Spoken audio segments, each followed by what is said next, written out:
Okay. There you go. All right. Yeah, so far no one's trying to get in. Yeah, nothing on Facebook yet.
Oh.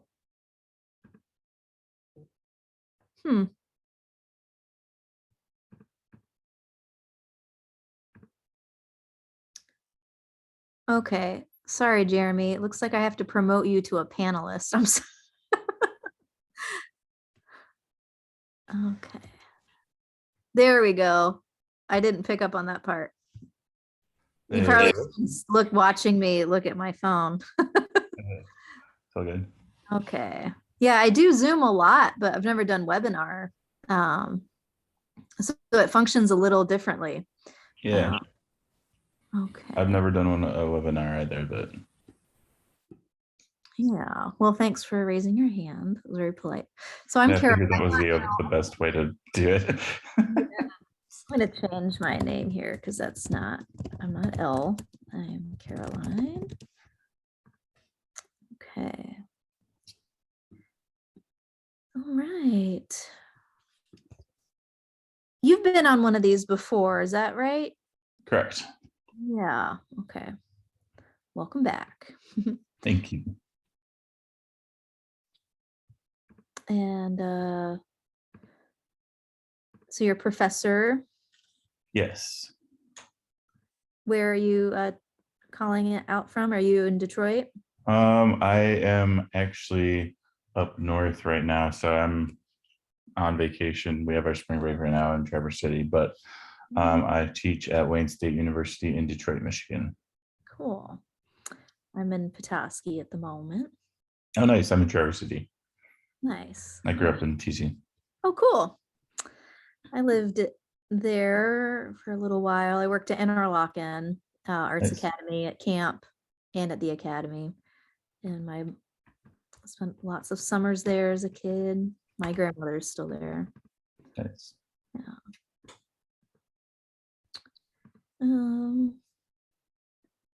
So yeah, you got word. Yeah, the accidentals aren't here tonight, but hopefully Dutcher is too. Do you know Lisa? I do not. Okay. I know of Blissfest though. Oh yeah, cool. Yeah, we're currently well, our headliner from for Friday canceled the day before we were going to announce. So the last like week and a half has been crazy. It's just like trying to find a needle in a haystack, right? Because like it's not just any old slot. But we did finally get someone today. Nice. Yeah, and then we have one other artist kind of that we're trying to sneak in there, which would be cool, but it's also just a challenge. So we're trying to make a decision on that. It's so fun, but it's also stressful because I see lineups come out and people are so judgmental, including myself, of other people's lineups, you know, but so much goes, it's not just who you want, right? People are like, oh, why don't you just get blah, blah, blah. And I'm like, well, do you have Not that $100,000? simple.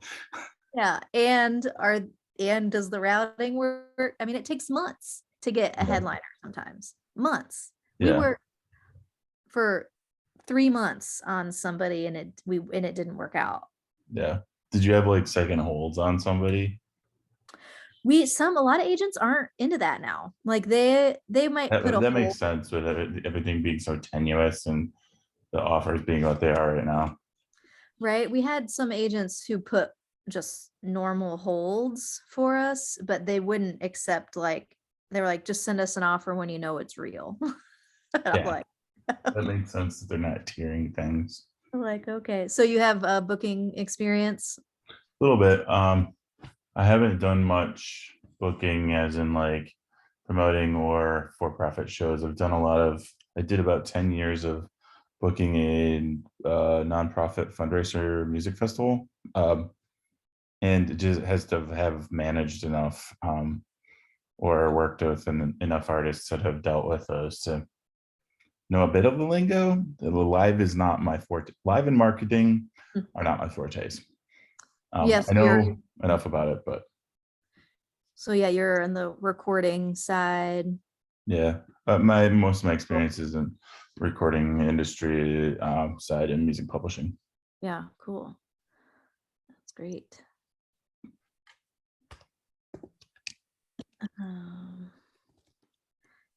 Yeah, Chris Bathgate, love him. His an agent we were working with, Susie Gain. I know Susie. Yeah, I don't know how to say her last name, unfortunately. I keep messing it up, but she is such a. I just call her Susie. Yeah, she was like, I don't even book for Chris Bathgate. She was like, but I'll pitch him. Yeah, she's just a huge fan. Yeah. Chris hasn't been. I mean, he's starting to be active again. He is got a record coming out. I mean, hasn't been officially announced fully, but he has a record forthcoming. Oh, cool. That he's working on finalizing. And yeah, I think he's back in the state and Michigan. Yeah, he lives in Michigan again. He was out on the West Coast for a while, but he's back here now and trying to spin things back up, but I think do so in an organic way so that we build capacity until the record release. And you know, he's got a son now, and so staying around home is a concern too. Yeah. Understood. Well, yeah, I like his voice a lot and his music. Yeah. It was definitely fun working with him on quasi stuff for years and years. Kind of never made it to Blissfest. I don't know if he ever played up there or any of the other festivals, but I went to a lot of harvest gatherings with him and Yeah. played with him there and other Nice. places. Yeah. Yeah, I go to Harvest almost I mean, I've gone every year for almost 10 years, but I don't know if I'm going to make it this year, obviously, except for the years that it didn't happen. But Yeah, I got away from it, but it was a lot of fun. And I always was either giving some sort of lecture or helping people or something. So I get to sleep in the musicians camp, which is nice.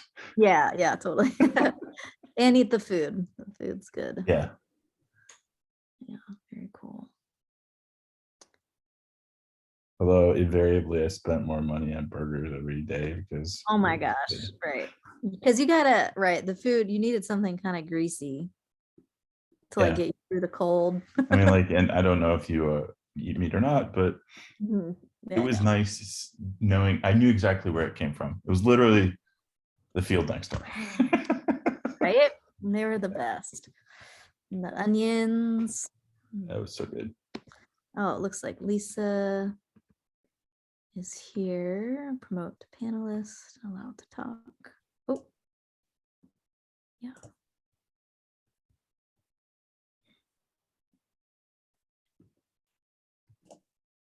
Cool.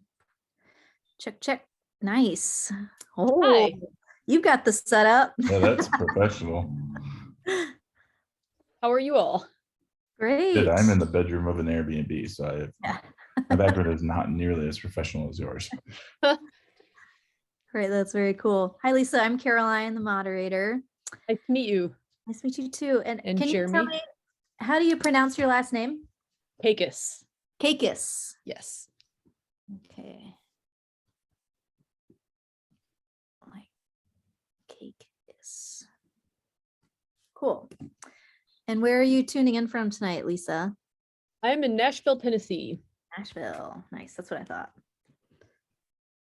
We're both up north right now. I'm in Petoskey, Michigan, and he's Airbnb in Traverse City. Yeah. Nice. There's probably a little less snow in Nashville. You know, we got dumped on Sunday. We got just 4 inches of snow at random, and that doesn't happen a whole lot. I was And gonna say that seems like a lot for there. On it is. Sunday? Yeah, or Saturday night. Yeah. Hey, wow. Or no, Friday night. It was Saturday. But yeah, it was. Yeah, the whole city just shuts down because nobody knows what to do in snow here.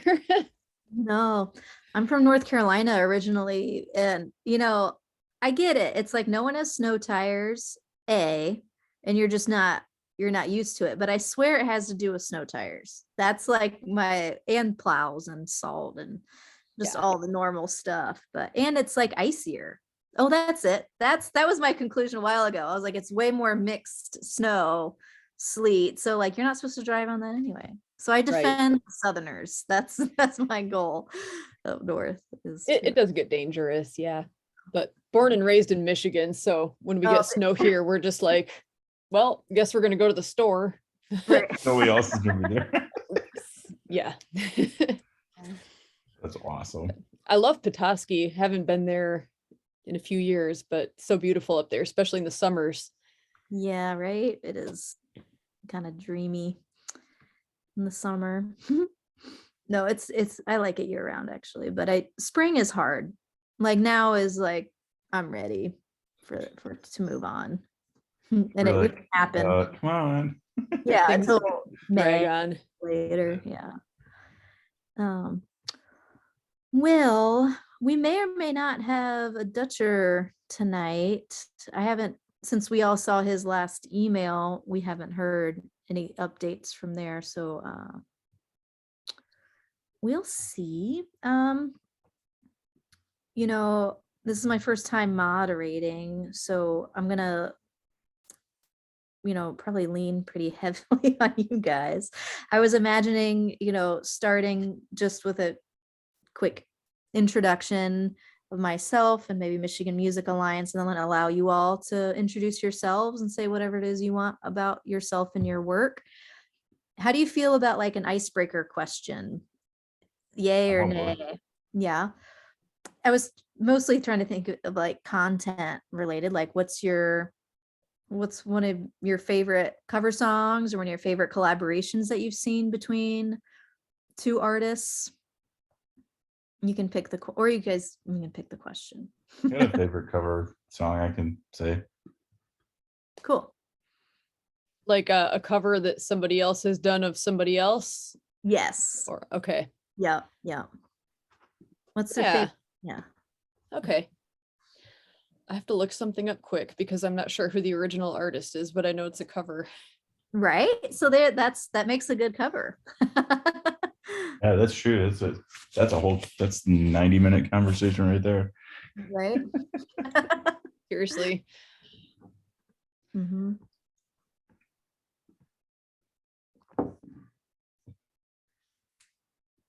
Okay.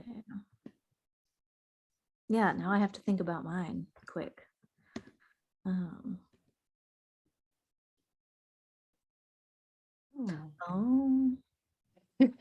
Favorite's a strong word. How about one you really like? I don't like to pick favorites because there's so many. Yeah, I don't know if mine's actually my favorite. It's just the first thing that came to mind. Right.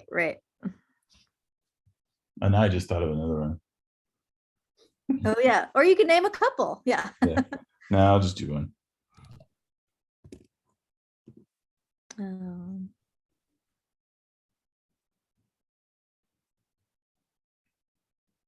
Yeah. It's actually kind of cool in the streaming world, like Spotify and things. I feel like you see more unusual collabs sometimes. You mentioned, favorite collabs and Mm-hmm. I feel like the bar is a little bit lower. Like it's not as big of a lift for an artist or the industry because of digital and streaming. It's like the amount of resources you need to put a collab out, no matter what level you're at, I think it's easier. Right. You don't have to like go and get vinyl pressed. Mm-hmm. But even if you do, you've got now Record Store Day as an outlet for it.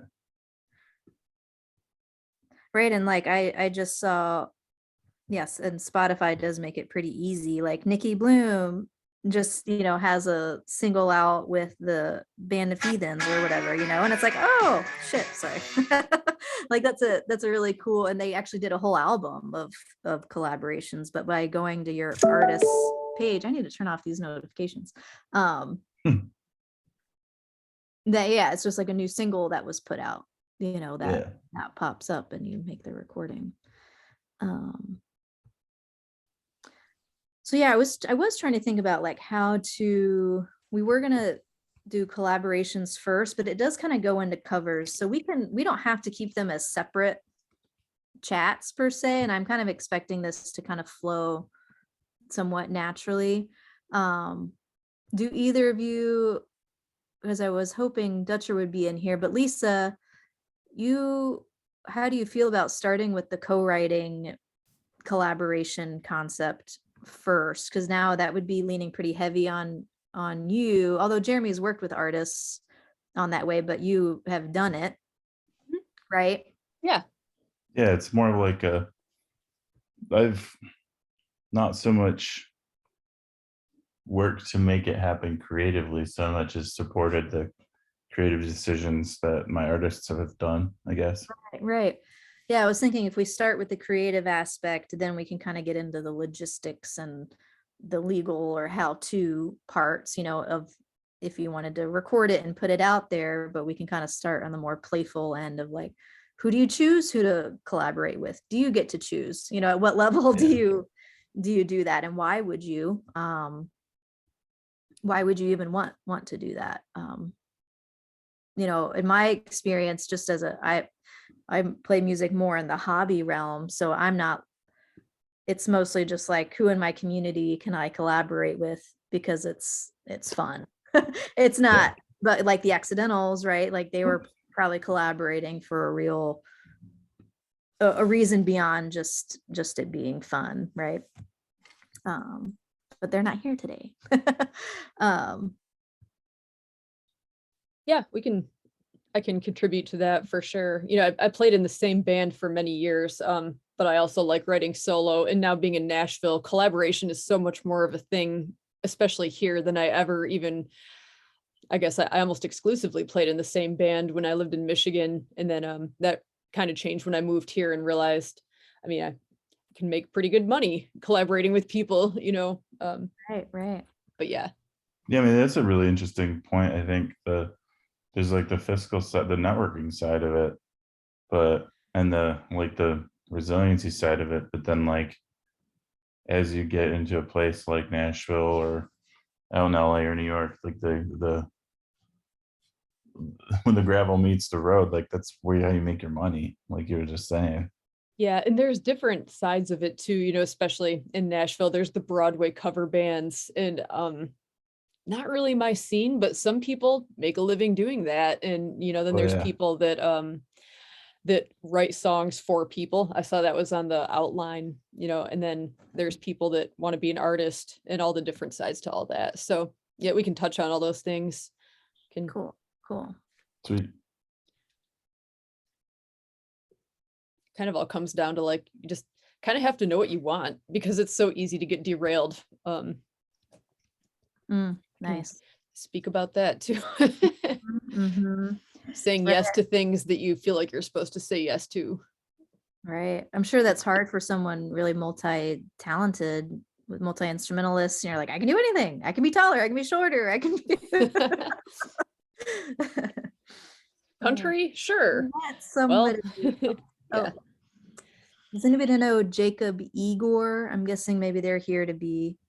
Oh, he's probably in this session right now. Hi, Jacob. Oh, look, Dutcher's here. Great. Hello. Okay. Are you in an airport right now? Yeah, I was gonna say, like, I could listen, and when I'm done checking in and all that, I can at least chime in here and there.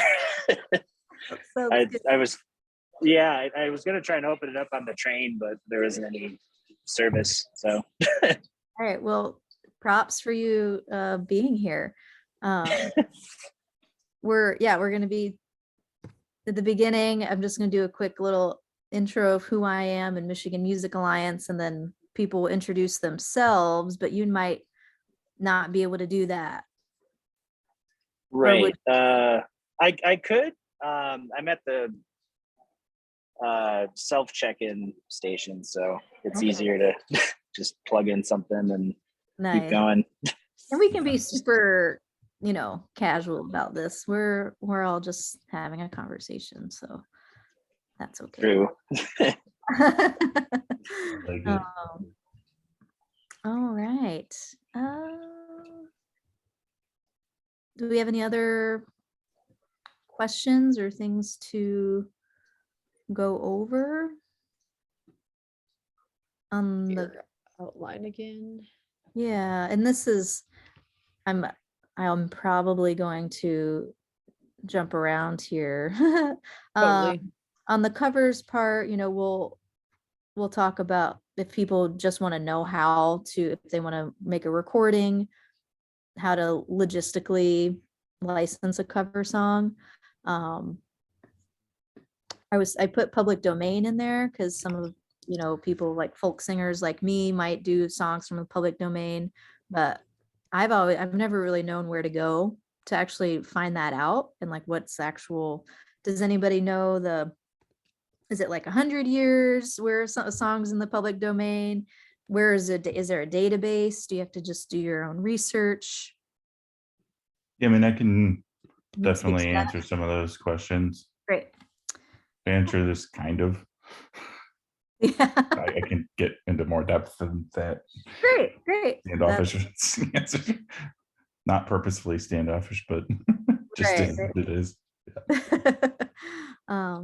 Admire anybody that knows the legal side of these things, like music. Oh my gosh. I can't even claim that I know the legal side. I did it a lot and teach it, so I keep myself up to date. Yeah, learn by doing. Right. No, I find that That is my entire history in the music industry. Same. Same. Okay. Is it too crazy with me unmuted or I don't think so. so oh, you don't think so? Nope. No, I Okay. think you're good. If you Cool. feel good, we feel good. Yeah, surely interesting that I'm just masked up randomly in this panel, but It's called real world. We live in yeah, it. right.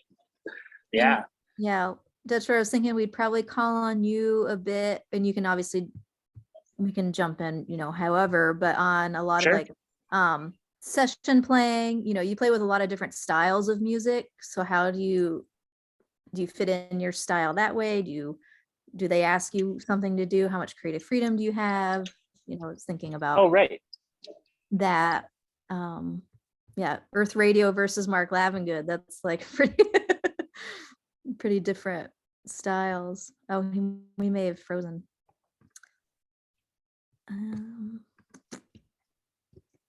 Yeah. Cool. I caught a chunk of that. I think the as I'm moving through the airport, the Wi-Fi is changing, but it seems to be Sure. back. Yes, sounds good. All right. Well, we're 1 minute till. I might have to start getting our stream going. It shouldn't take too long, but I'm gonna make us go live. If you all, I might have you be in charge of your own mute buttons if you want to be muted or not. Because as we go live in a minute, just don't say anything unless you're muted. Okay. All right. Right. Okay.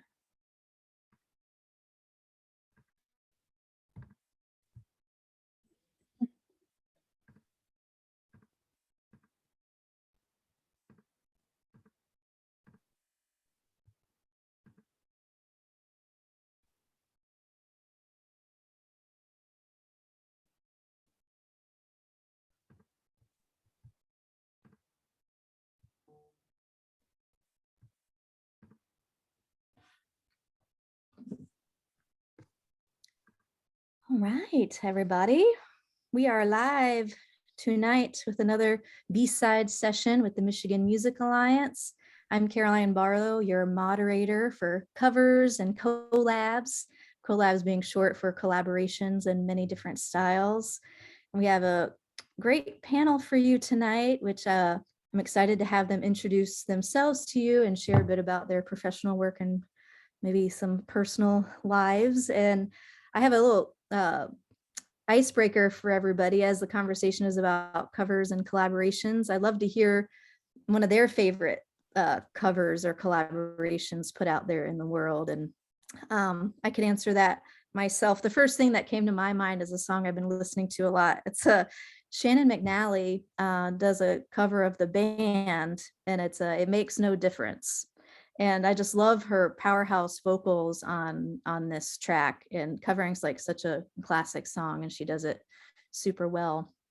So that's my answer. And I forgot to mention I am a musician as well as the talent buyer for Blissfest Music Organization. So I'm personally invested in all of these conversations, and we're happy to have a Q&A at the end if we can get to that. We have some folks in the Zoom meeting as well as on Facebook, so we'll try to keep our eye on all of that. And Lisa, would you like to introduce yourself and tell us some of your favorite musical collaborations or covers?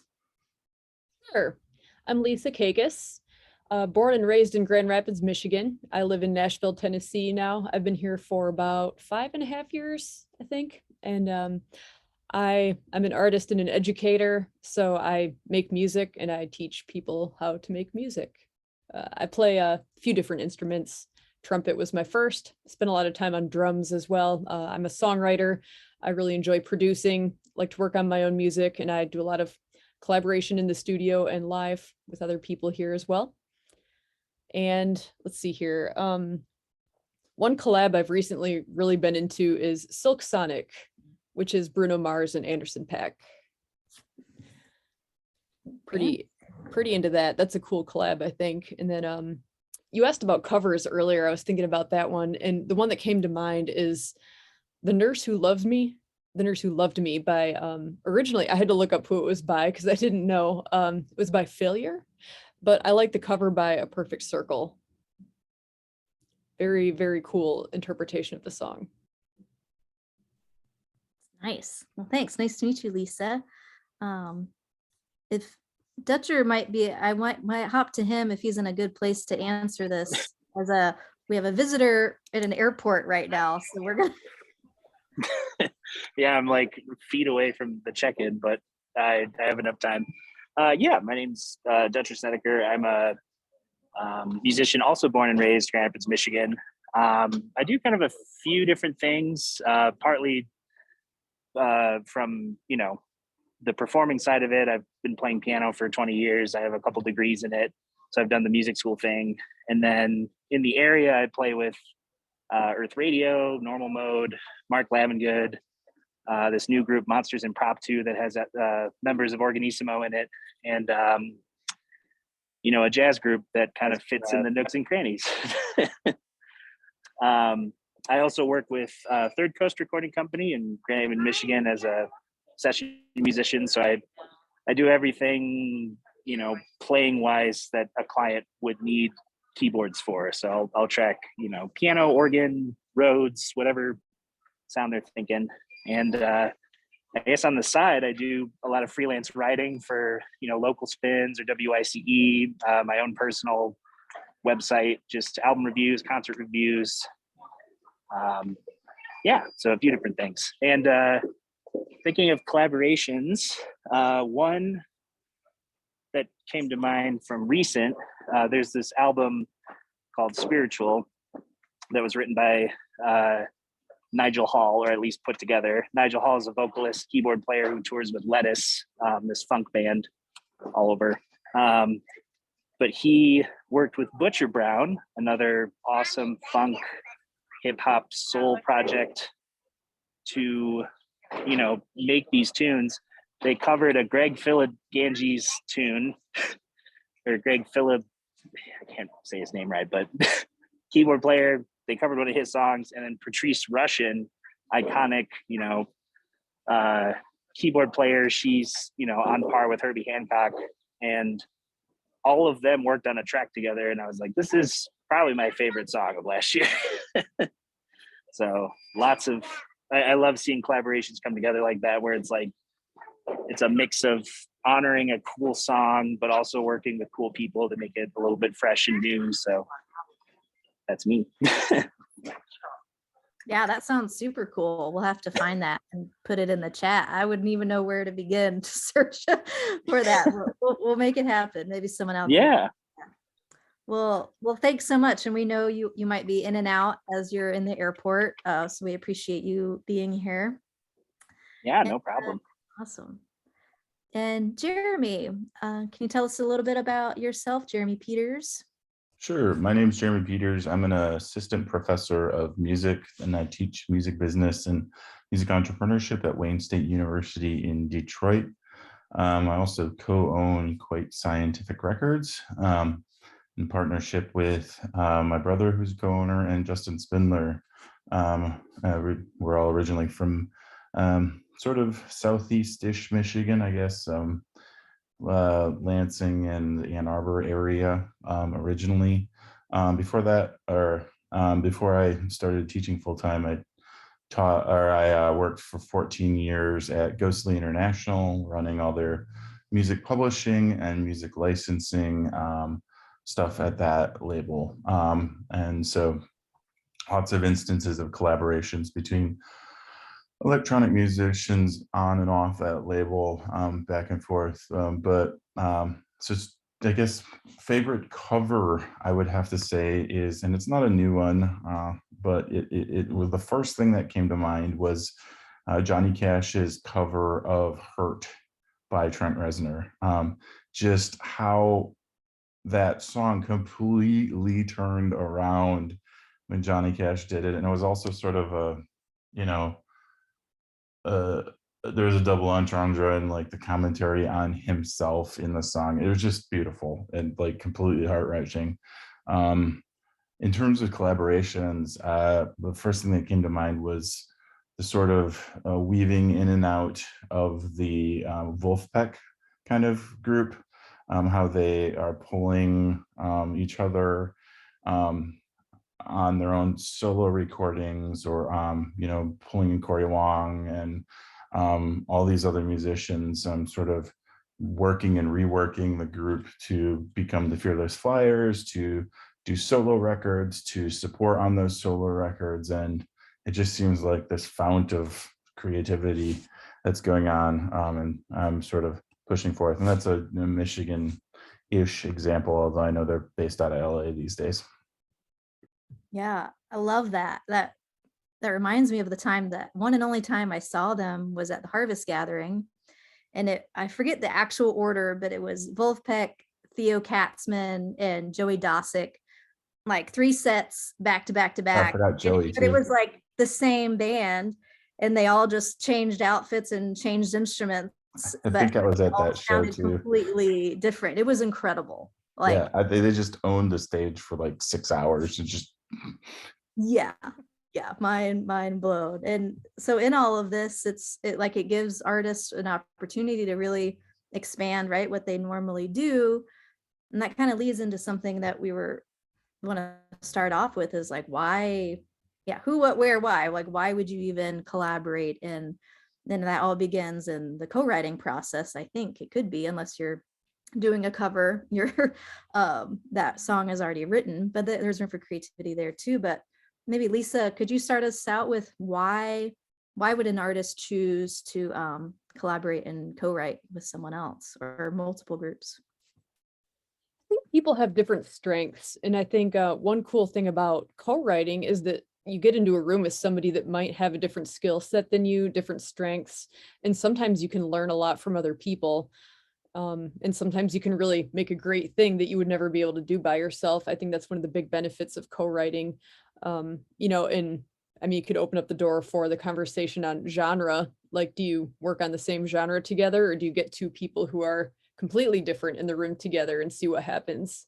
I guess anything is possible, really, but I think, one of the big benefits would be just to see what else you can learn, maybe that you don't already do, or to think about something from the other side of things. Absolutely. How would somebody, do you co-write with a friend, or how do you even get to the point where you're in the room with someone maybe that you admire? How do you even make that connection?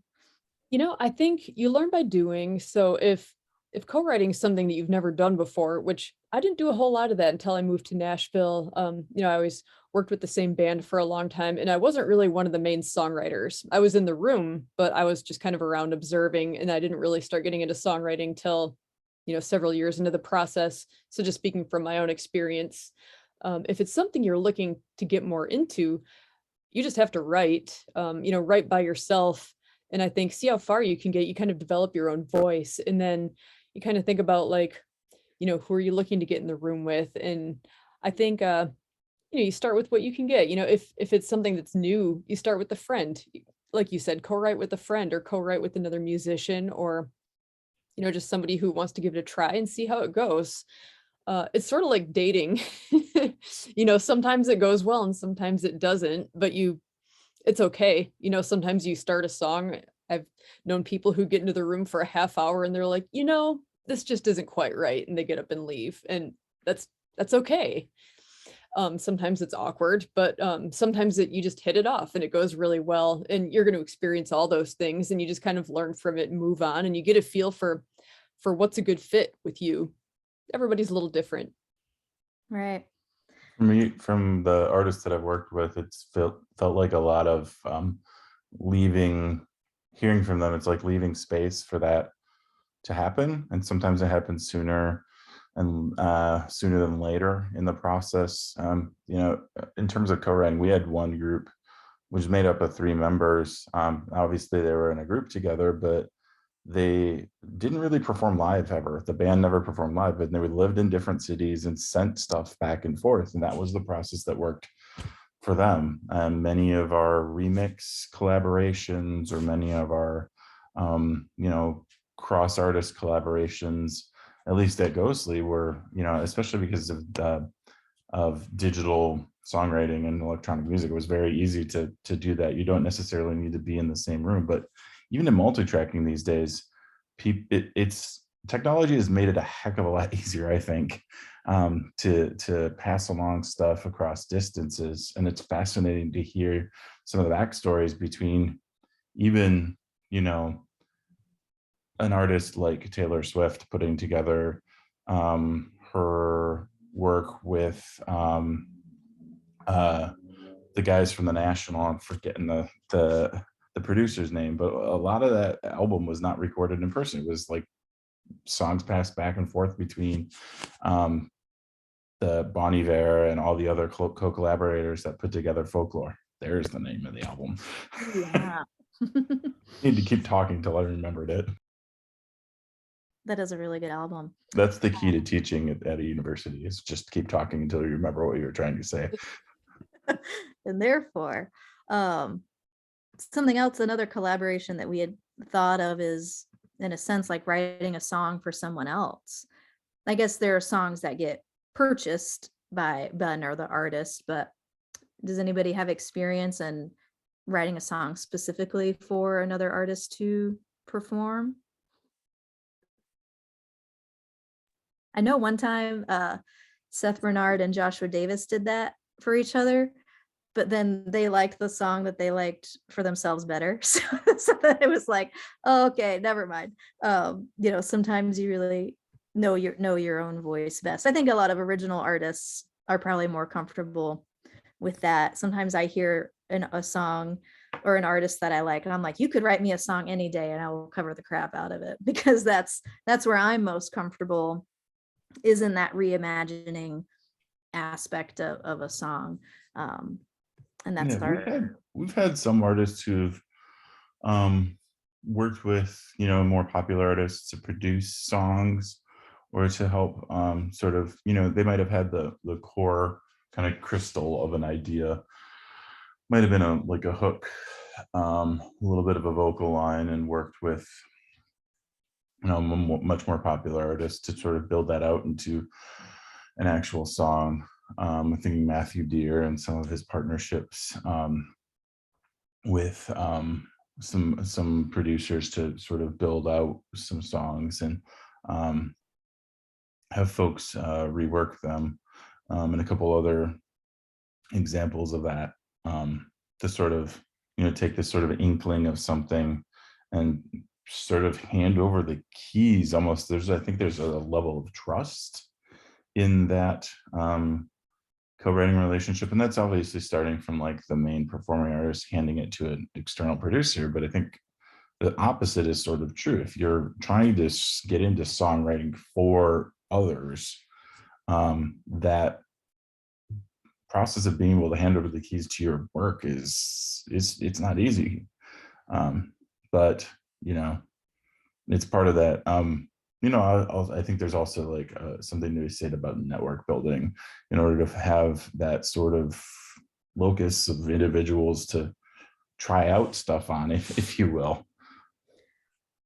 Right, because I have one experience of writing a song and co-writing it with somebody, because I'm a new songwriter, and I realized that I wasn't sure if he really understood what I was getting at, but I'm like, okay, is this just meant for someone to understand my diary, or am I trying to write a good song here? I'm like, do they really need to know what I was actually feeling in that moment, or are we just like crafting something that's meant to carry on? I mean, it's kind of cool if you think about it. Like it could mean something to you and mean something else to that other songwriter, and then mean something completely separate to the listener. And I think that's a good thing, actually, when a song can have that kind of connection. Those are the songs that sort of people can latch their emotions on to in lots of interesting different ways. 100% agree with it. Yeah. Totally. Lisa, we just said the same thing. That's fine. I thought I heard an echo of my voice in somebody Right. else's. Yeah. But it was you. It's interesting because I was giving piano lessons here in town to a lyricist who did not play any instruments at all. She was learning piano to try to figure out how to basically put some simple chords to her lyrics and to start to try to learn about that side of things. But that was kind of the total opposite of my own background as an instrumentalist first, who started thinking about lyrics later. And then she was the opposite. You know, there are people who just focus on writing alone with the sole goal of writing a song that somebody else will sing.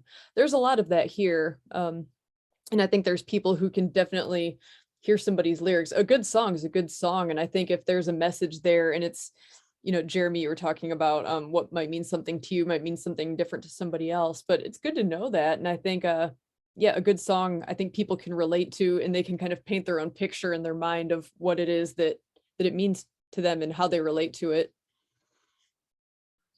That reminds me, I remember in one of the panels, this was briefly touched on as a way to, you know, supplement an income as an artist, right? It's another revenue stream. But how do you even sell a song to somebody?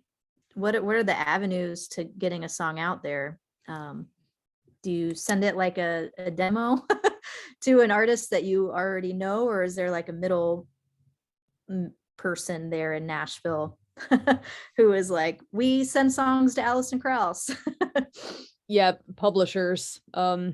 Everybody's got a publisher. So I think that's one of those things you mentioned earlier. You know, how do you get a co-write with somebody you admire? I mean, you kind of work your way up, you know, and I think it all comes back around to just doing it. Like, if you want to be a writer, you have to write. If you want to collaborate with people, you have to start collaborating. And then I think if you really carve your niche, you know, I think what you do, you get more of, kind of interestingly enough. So It's yeah, a I good think, way of saying it. yeah. It's not like there's everybody, I feel like, wonders or thinks that there's like one stepwise ABCD process of a way of doing it. But what you've just sort of uncovered and said so beautifully, Lisa, and just that in the way you said it about what you do, keep doing, and you get more of. As you keep kind of growing your practice, people start becoming aware of it. People see stuff at shows. So if you're playing, whether it's an open mic night or a songwriter preview night, or you know, just your music playing in the background at like one of the ASCAP BMI CSAC songwriter events or something, and somebody pays attention to it and hears it, these things grow kind of organically over time. And you can do stuff to goose that. But, you know, playing the song out and somebody hears it who might play in the backing band for somebody, says, hey, I heard this tune. Maybe we should take a look at it, or maybe we should take a look at this person, or come out to see them next time, you know, they're performing. And maybe it happens, maybe it doesn't. But when you're in a place that's kind of where it's easy to bump into somebody who plays for maybe Alison Krauss, it makes it easier, at least. The other thing too is people, I guess successful people, but a lot of people, everybody's busy. You know, people are so busy and distracted. And I think it seems like it's sometimes impossible to get the attention of the people that you want to get their attention. Like, hey, look at what I'm doing over here. But again, nothing beats doing the work. And I feel like it's so easy to get hung up on some of the gimmicks of like, what do I need to do to get noticed?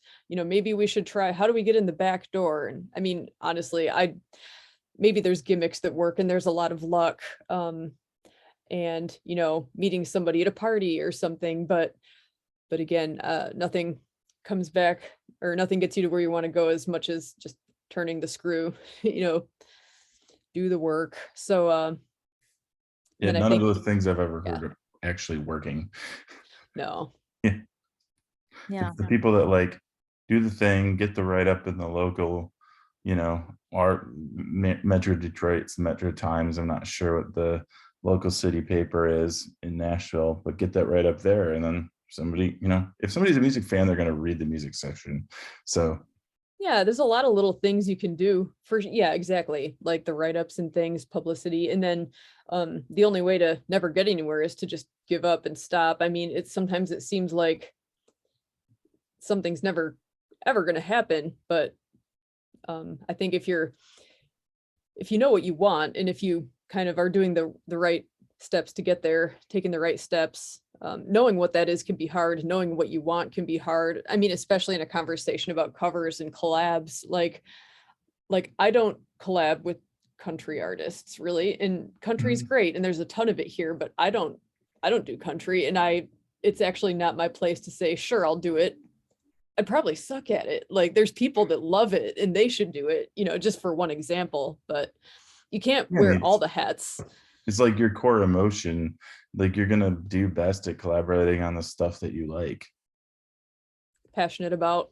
Somebody, I just actually played a horn session yesterday, played on a single, and a saxophone player referred me. So we play together often, and we play with a couple different bands together. And she was talking about a book she read. I should actually find out what it was. She didn't say, but talking about like learning how to fire yourself from the jobs that you actually either aren't passionate about or aren't excited about or aren't actually cut out to do. It's good to kind of evaluate, like assess your strengths and I guess just your own being. Yeah, all that stuff on the side kind of is a detriment to you actually getting the goal of wanting to do, or being able to have the time to build out those songs that people want to collab with you on, or be in those places where you can meet the people that you might want to collaborate with, even if you're not actually performing at that time, going to see their show, meeting the people in that crowd. You may meet somebody as they go grab a drink, and you don't want to like mad, go rush them afterwards because people get scared, but like you might naturally bump into people. I think about this too, and a lot of people who are multi-instrumentalists, and someone like Dutcher and Lisa who can do a lot of things. And it is one way to have a sustainable career, but you're right, you can stretch yourself really, really thin in that. And then it's like, what is your lane? But there's also a place to be kind of creative. I don't know if Dutcher, he's in the airport if you're just getting here, so he might not be able to answer this, but playing an Earth Radio and Mark Lavengood band are two very different sounds sonically, but he does fit in really well there. But I'm sure when you can do all those things, people are like, oh, can you play in this band? Can you do this? You can play bass, you can play keys, you can sing. I'm sure that's really tough to do. But it's a lot to manage. How do you do that? There he is. Hi. How do I do that? Yeah, I at least caught the question before it stuttered for a second. Yeah, we learn pretty quick, like how to just do my homework, I guess. Like not just learning a song or, having the right, quote unquote, right notes. Like it's way easier for me to think about it as like, all right, what sound do I need to start? Like, okay, piano sound, bluegrass. Now, all right, what's Mark already doing? Like, what's some of the vocabulary he's already doing in the band? And that kind of helps me, look at like the style of it. So I know like what are some of my go-to things that I can adjust between each band. Because yeah, with Earth Radio, it's like I'm using a lot of synths and a lot of Rhodes and organ and like affected everything, like a lot of pedals. But then with Mark, it's like sometimes I'm imitating a guitar and keeping my tone, pretty dry, unless it's like a ballad, and then I put a little reverb. Or I'll even sometimes imitate a lap steel and just like crank up reverb and delay and like just pitch bend into into chords and lines. But I think it's just being open. For me, it's just being open to playing in different groups, just to have the knowledge of the style, another notch in my tool belt, I guess. And that's always kept things, I guess, interesting. And it helps me like focus in on what needs to happen between playing in different bands. So it's less about, you know, it's less of a hassle switching back and forth. I don't know if that helps. Yeah, absolutely. Lisa, do you have any comments on supporting several bands or studio sessions as such? Yeah. Gosh, I guess to me, the question I always just have to ask myself is, what's my focus really? Like, what do I want to be doing with my time? Because, you know, I try to do a good job. I try to be reliable. I show up on time. I try to be prepared as much as I can. And, you know, so I get calls to play, and it's important to know what to say no to. And there's a producer here in town who's worked with Jack White and a bunch of rock bands. Vance Powell is the producer, and there's a quote. I heard him give a talk once, and he said, "Just because you can doesn't mean you should," and that is such good advice. Because theoretically, you know, you could come up with a lot of different things that you can do, but I don't know, just for example, there's an all-female corporate band here in town, a cover band, and I got invited to play in the band, and I said no. I like the people a lot. I've worked with them before in other projects, but I don't really want to focus on covers. And if I start playing covers, I know I'll get more invites to play more covers. And so personally, I'm my happiest when I'm making original music. And so I like to focus on that. And then I find myself, you know, playing more with original artists. Like I play trumpet with a couple bands. I play drums with, you know, an artist or two, but they're styles that I can do as well. Like I'm classically trained music school. I have a master's degree in music theory. I like reading music. I can improvise, but just because you can doesn't mean you should. You know, I'll stick to the pentatonic scales, and after a while, I think people want more than that. You know, one time a very last minute jazz gig came my way, and somebody wanted a female trumpet player to just sit in on her set and just play by ear. And I almost said yes. And then I was like, no, I don't think that's a very good idea. I don't think that's going to end well. I'm not going to do what I do best. And I think actually there's probably somebody out there better for the job. And there's maybe like 3 female trumpet players in this town. So I think she ended up hiring, you know, a male to do it, just somebody that was good for the job. And I was so relieved when I said no. And I felt like I should say yes, because I was like, it'd probably be really cool. But I don't know. Something about it just felt really wrong. So yeah, I like reading charts. I'll take any gig that does that. To me, when I'm playing with other people, genre doesn't matter so much to me if it's a hired gun job. But then again, you know, you ask about multi-instrumentalist roles, and you know, I like playing a lot of these instruments just in my own music for fun because I enjoy it. I like producing, like the music theory brain. I like putting stuff together and making things the way I like them. But then there's people, like there are drummers in town where that's all they do, and they can play any style, and they're so amazing, and they just play drums for a living. That's not me. Like I can't do that. And actually same with I mean, there's even trumpet players that's all they do is they play live or they're studio cats, and I'll play when the phone rings, but that's not my bread and butter, I guess. You know, so there's the little things I enjoy and I'll say yes to those, but learning to say no has been crucial. Yeah, that's really good advice. And trusting your gut. You know, Yeah. we know most of the time, and sometimes we talk ourselves in or out of it. Yeah. That reminds me of the studio piece. Jeremy, that's a lot of your work on top of being a professor is you own a record label. Do you find a lot of artists are playing in full bands that they bring to the studio, or is session work more common? What are you seeing? I think it's pretty dependent on the genre. So if it's an alt country or indie rock band, they are bringing, you know, kind of the core band to the studio, but also maybe bringing in a lot of session musicians, maybe not formally session musicians, at least with the stuff that we're doing, but folks that they know, friends that aren't, you know, that are talented at playing, you know, pedal steel, or talented at horn playing, that are doing other horn gigs. and laying down tracks like that for albums. So there's like Chris Bathgate, for instance, had played trombone on his record.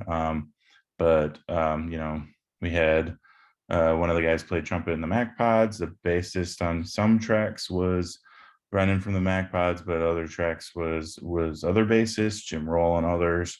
There's a large sort of cadre of musicians that came to put together some of those records as a collaboration. Chris was leading that process. And in many other instances when there were, session musicians or sort of side persons on records at both Ghostly and Quite Scientific, our jobs are really to sort of make sure that process went well, that they were credited appropriately, that we were making sure that we were, taking care of the paperwork to understand that, in many of those instances, the arrangements and the songwriting that was going on was stuff that Chris had already built in his brain, that had already been demoed out. And so it was, sort of just filling in those parts, not necessarily from charts, but from a pretty good understanding of what the song was. So representing that in words in a contract, making sure Chris got the credit that he was due for essentially orchestrating the entire song in many of those instances. But in other times, where there was songwriting or collaboration going on in the studio, making sure that was represented in terms of the songwriting splits that was going on. It's one of those difficult things, and I talk about this in my classes, that, you're in the midst of this very, very sort of beautiful, creative, collaborative space. And it's hard, that bubble is very easy to pop. And I'm the one that's sitting there on your shoulder saying, write down the writing percentages right now, so there's no question about this later on. And the only reason I say that, I say, like, you're the guy that's gonna, the voice that's going to be in the back of your head that you're going to hate in the studio later on in your life. And I say this to my students, but I've seen it blow up for some artists where they didn't take care of that, and it's been really problematic when, it didn't matter when the song wasn't making any money, but then oops, car ad wants to use it, then it becomes a massive problem. And so there's ways to sort of think through how to extend that beautiful sort of atmosphere and collaborative way of being in the studio into the paperwork, but it just takes care, just as the songwriting does. Is there a template for this? Like, where does the paperwork even come from? Like, for my brain, I'm just like, do I Google it, or do I talk to someone like you? The best thing I can Chris? suggest, so there's a sort of DIY music publishing administration group called Song Trust, and I'm not here on behalf of them as a commercial, but they do have some songwriting 101s and some split sheets that are available. Once I get done yapping, I'll see if I can find the link for it. But they have some songwriting split sheets for in the studio. And what I suggest to people is just print a ton of them and have them around. Have some in your guitar case, have some in your keyboard case, have some at the studio space, just in your folder or whatever, just so that you have it if you need it. And then you can have that discussion if you are co-writing in a situation like that. And just being clear, like knowing what the gig is when you come into it. And this is sometimes hard to do up front, but if you're going to come into a studio session, am I just laying down what you've already written, or am I actually helping you orchestrate this? Because those mean a lot of different things in terms of how you theoretically could be compensated. And then the worst thing out there is to have a misunderstanding between you and your partner, I think, no matter which way it goes, because that could turn a great, wonderful musical relationship and sort of sour it real quickly. Right. Like, I would have thought, I've played tracks on a friend's album before, and I just thought of it like, okay, I'm going to get paid for the hour that I'm there or more, and then that's it. And even negotiating that, seems a little weird. Like, I don't know what my value is. You wrote the song, but I might be bringing a certain skill. So even I know that can be kind of arbitrary. Most people have their own rate, but yeah, it was just in one of these panels with Michigan Music Alliance that I really started to think like, oh darn, I could have negotiated that. Not that the songs are played out a bunch right now, but it could be. One So other that, thing oh, sorry to interrupt. oh, you're great. One thing that goes a long way, I mean, it seems that usually what it is you get paid for your studio time. But another big thing that really helps artists a lot is credit.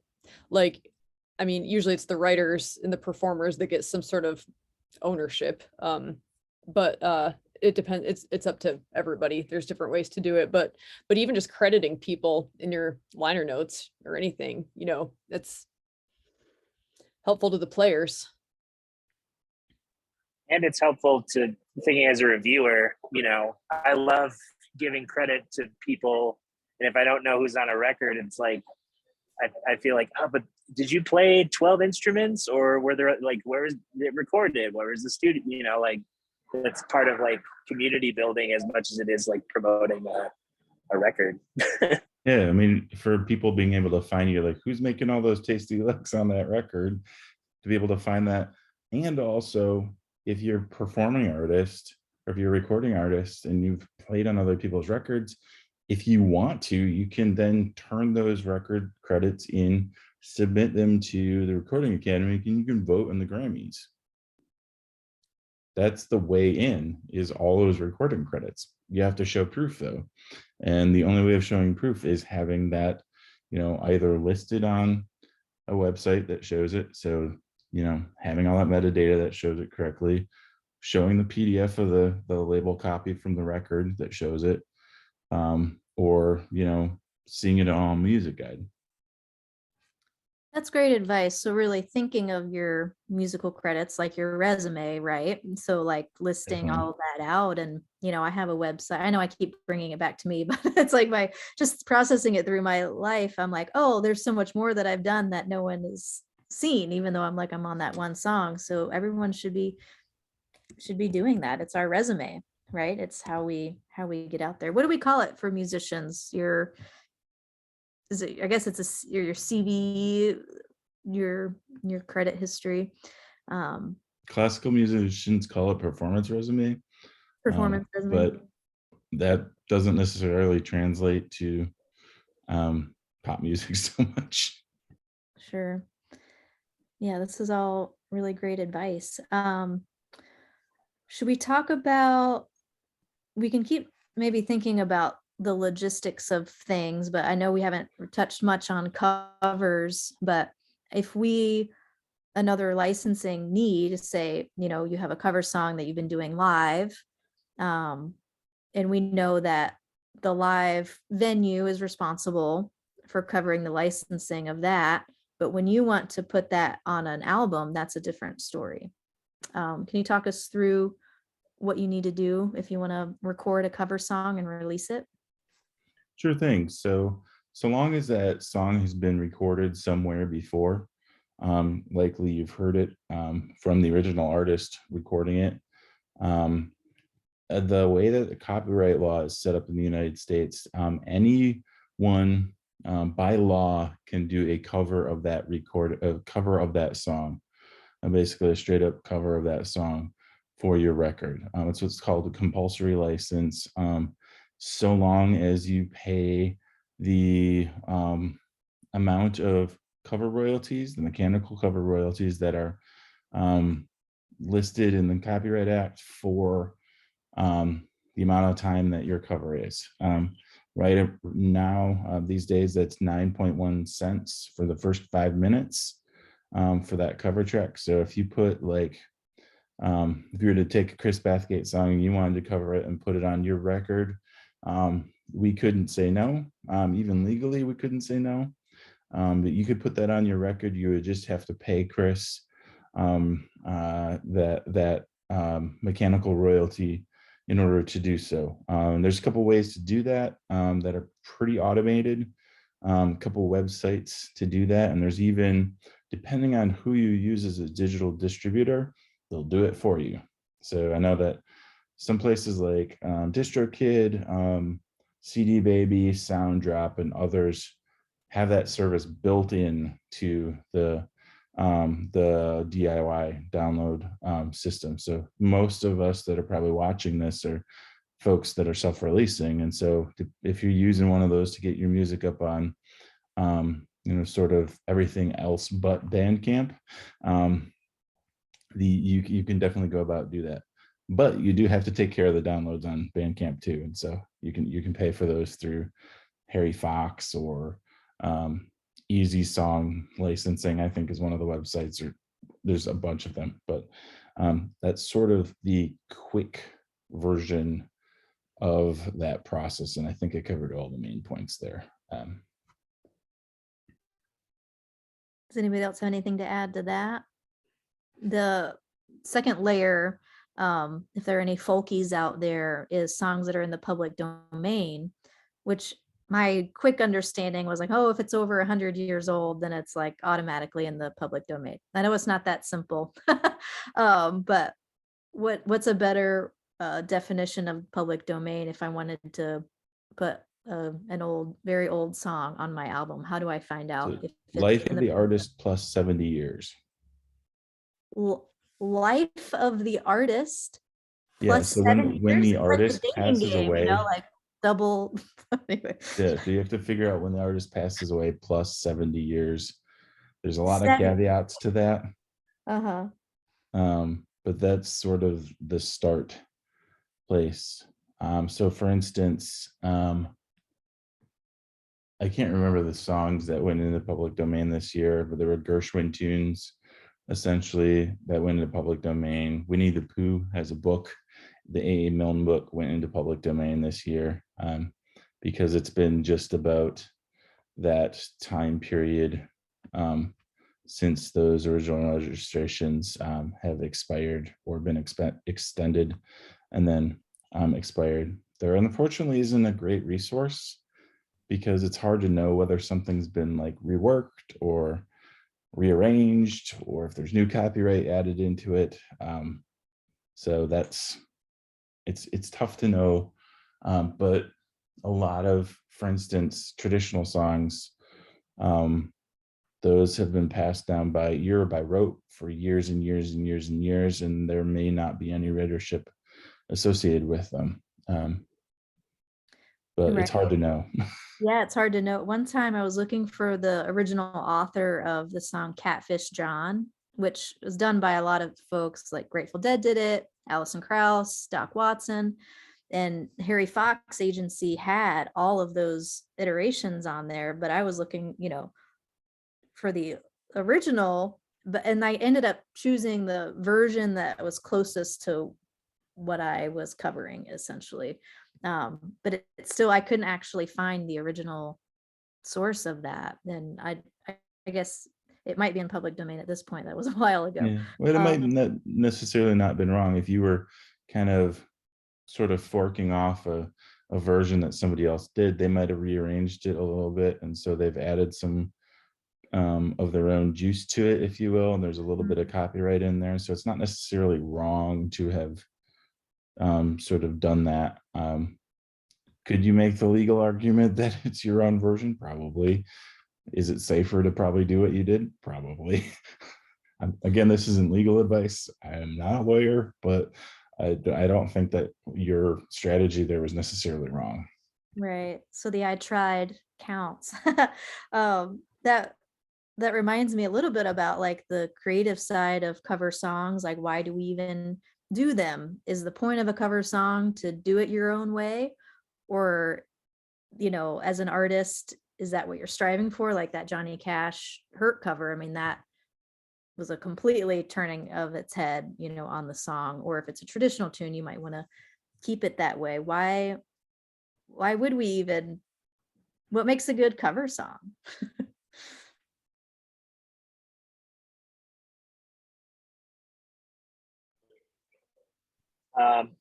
Well, I guess thinking of that question, what immediately jumps,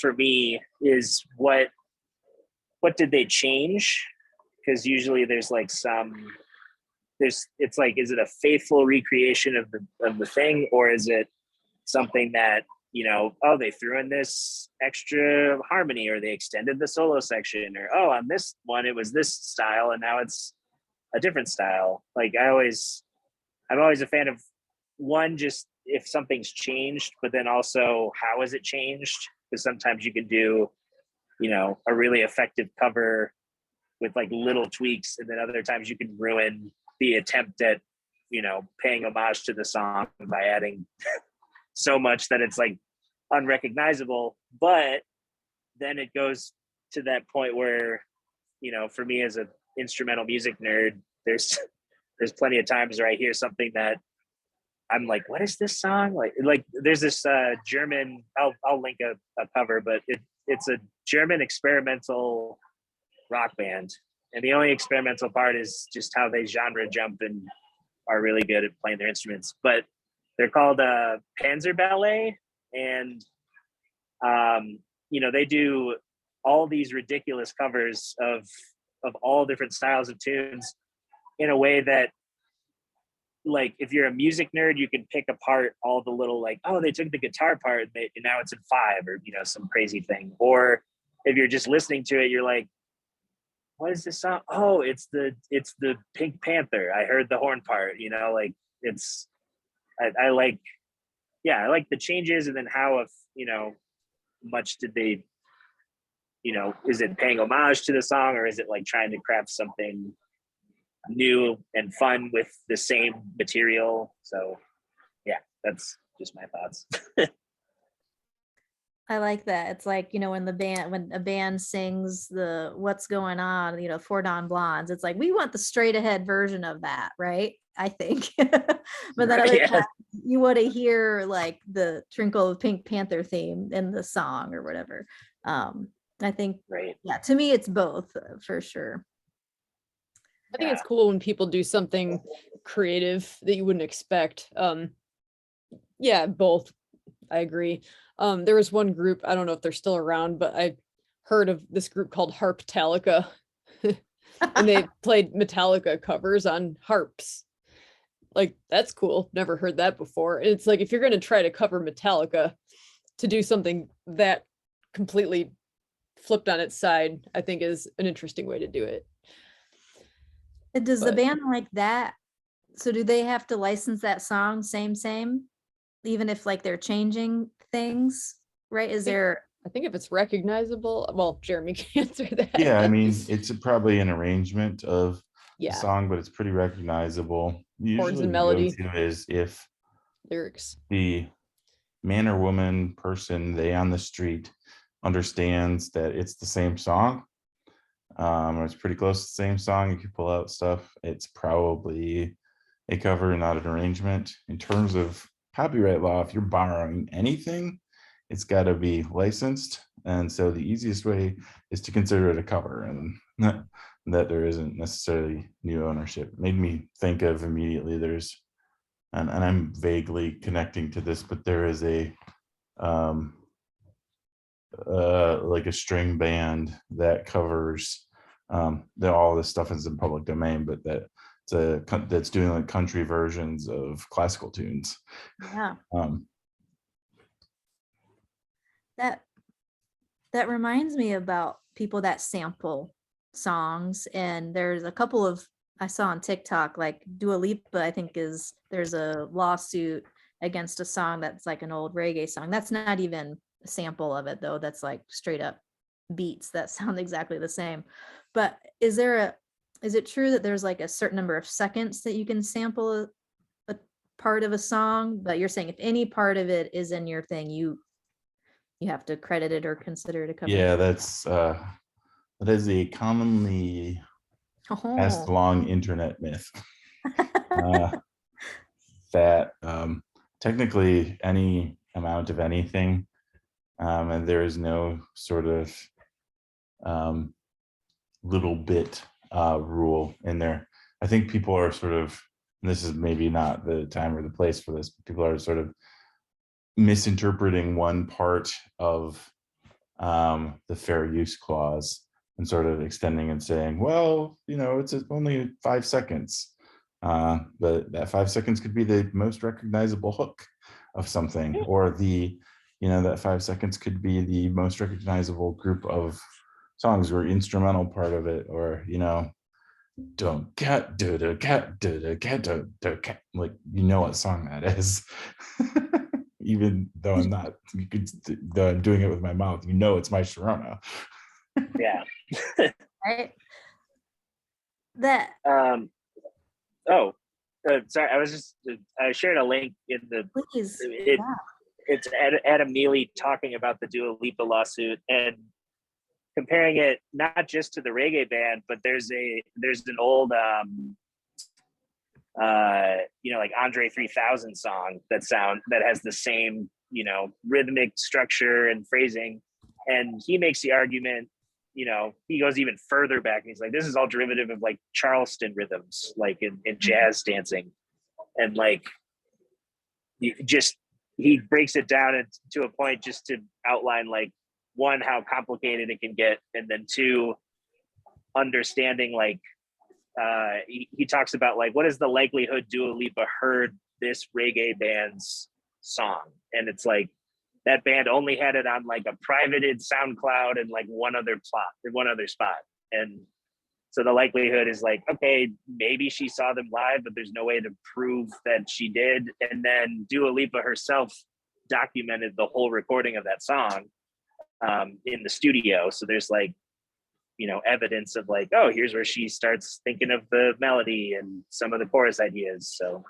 I just wanted to throw that in real quick. So there is the thing, I think, is like maybe no original thought.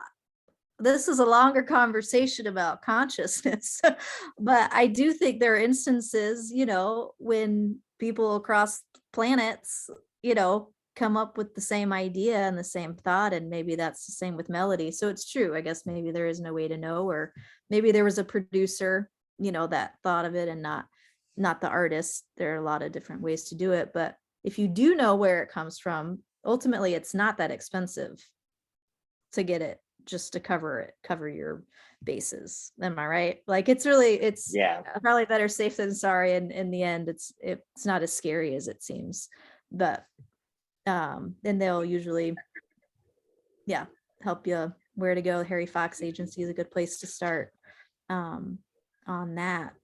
So that's our quick note here. We have 5 minutes left or so. I just popped in Facebook some of these things that we have over here in the Zoom chat, the Song Trust split sheets, which we're all going to have in our music cases, music publishing tips, the song, the Baby I Do Love You, and the Dua Lipa thing.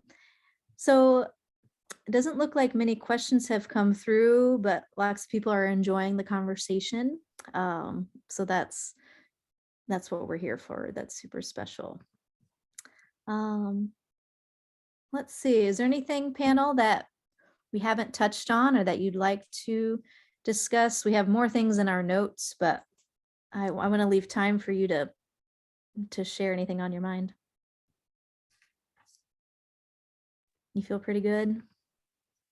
The only thing I was going to echo on in terms of, I don't know, when you're band hopping or you're doing a lot of different studio sessions in different styles,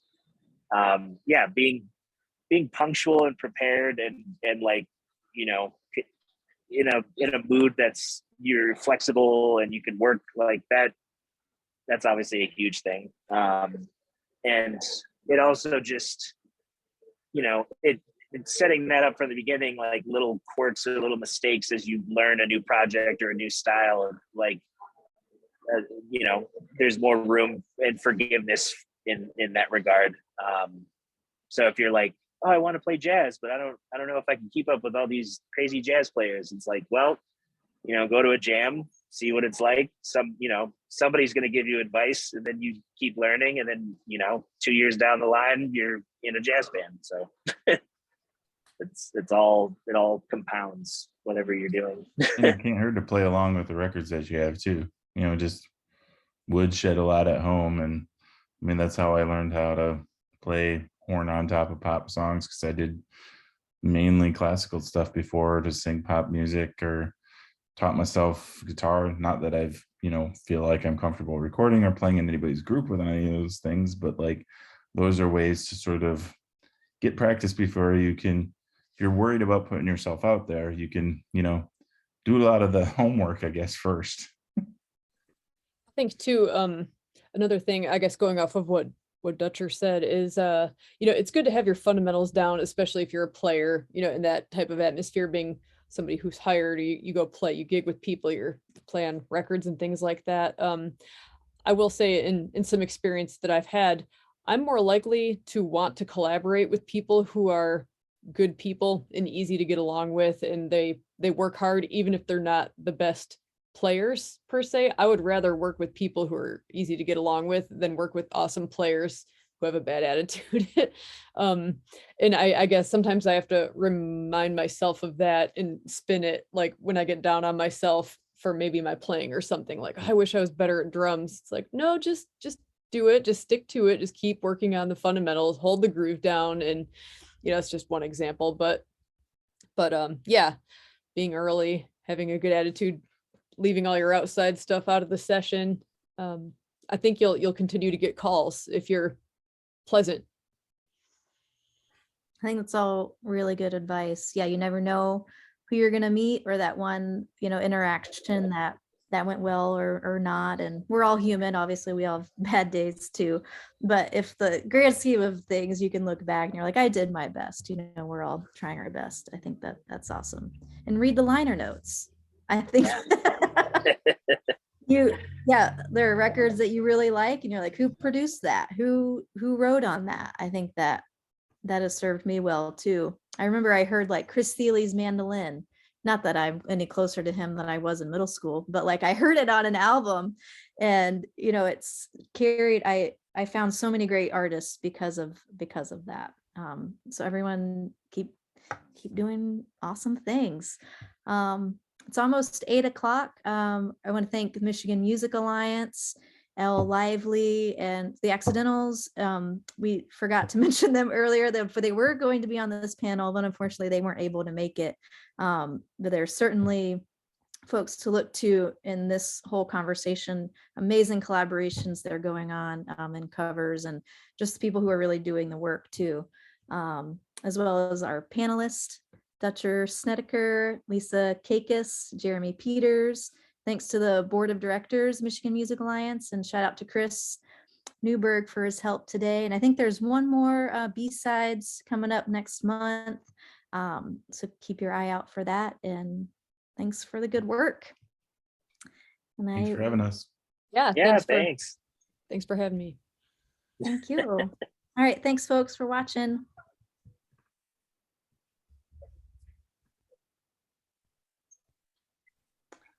Okay, the stream has ended, I think. Cool. Yeah, we're good. Nice. Thank you all. It was fun. Yeah. You're very That's welcome. Yeah, fun. that was awesome. Are you all on Instagram? Yeah. Yes. I'm At Jeremy Peters. at Caroline Barlow Folk. Of course, I'm being a am- business nerd and friending people on LinkedIn. Oh yeah. Oh yeah, I need to update my LinkedIn. I'm still an intern. Yeah, I was like, I don't know if that's true anymore, but Oh my gosh, no. I like guard. I know it's not, yeah, guarding. And I don't even, anyway. Yeah, super cool to chat. That was, you all made it way easier than I thought it would be. Good. Yeah. Glad was we like, didn't make it complicated. No, you guys are professionals. Okay, cool. Yeah, I could also link, I don't know, I forget what happens, like if there's like other, like after this is posted, if there's like, here's are all the links we talked about. There was a recent lawsuit done. It was Andre Sims suing her because he had written a song years ago that it was proven one of her producers saw that stream and then like just lifted pretty much it's for her song Focus, like lifted the whole, like how the harmony flows. She or the producer took the keyboard part and sped it up and put it in like a harp MIDI, and it's just like, okay, this is clearly That's another pretty person's song. straightforward. But they recently settled, so it was that's a recent one too. Wow. Yeah, that's really interesting. People have really good ears out there. Well, the thing is that the computers are getting really good too. Oh, there you go. It's actually Between the computers. computers and then people recognizing stuff on who sampled, it's a lot. Wow. You can't get by with anything anymore. Mm-mm. Right. Yeah, I mean, there's like those software. Like my dad's a professor at Grand Valley, and teachers have that software that could just like detect plagiarism. Yep. It's like, Wow. We have I forget what it's called. Yeah, that's wild. Well, we'll try to be as original as possible, but I swear, there is no original thought. But it is Yeah. amazing how much like with so few notes that exist, how much different music can occur. I mean, it's mind blowing. It's like, it's genius. It is. Yeah. Oh yeah, I was just gonna show you all a video that's gonna Oh, make do you need Sure. a share screen?